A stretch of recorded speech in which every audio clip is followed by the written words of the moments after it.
आई हर चुनौती स्वीकार, ये वचन मेरे नहीं है, ये मानी ठेंगड़ी जी ने कहा। श्रद्धेय दत्तोपंत जी ठेंगड़ी ने संपूर्ण जीवन में समय समय पर सनातन हिंदू विचार की प्रासंगिकता की स्थापित करने का महान कार्य संपादित किया। 1948 से 49 में जब कम्युनिज्म बड़ी चुनौती के रूप में विश्व पटल पर छाया हुआ था, उस समय श्रद्धेय दत्तोपंत जी ने परम पूज्य श्री गुरु जी के मार्गदर्शन से मजदूर क्षेत्र में भारतीय मजदूर संघ की स्थापना करके और सनातन हिंदू दर्शन प्रतिष्ठान पर देश का सबसे बड़ा मजदूर संगठन खड़ा कर दिया। साम्यवादियों को उनके ही क्षेत्र में परास्त किया। इतना महान कार्य साम्यवाद और पूंजीवाद की दोनों विचारधाराओं को भौतिकवादी विचार दर्शन कहकर अस्वीकार करते हुए श्रद्धेय ठेंगड़ी जी ने हिंदू विचार दर्शन के आधार पर थर्ड वे का प्रवर्तन किया,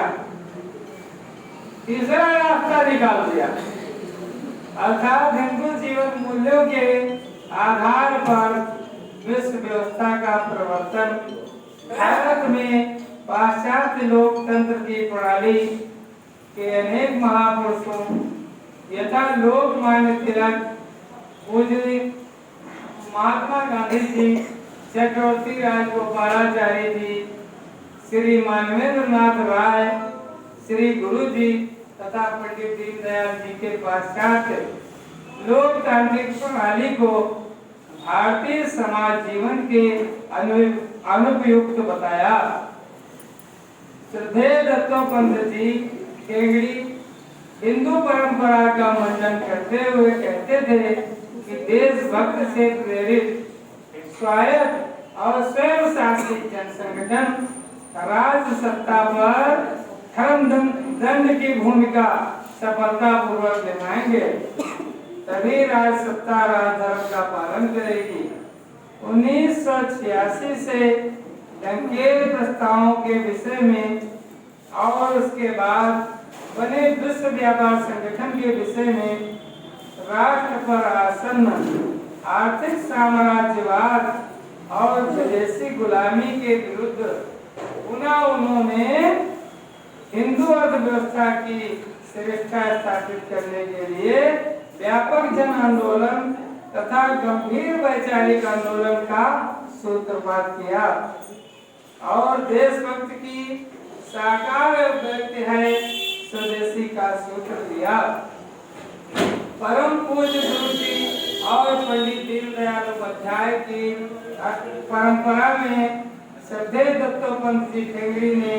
सनातन धर्म के अधिष्ठान पर राष्ट्रवादी विचार प्रवाह को सुपरिभाषित करने का महान कार्य संपन्न किया।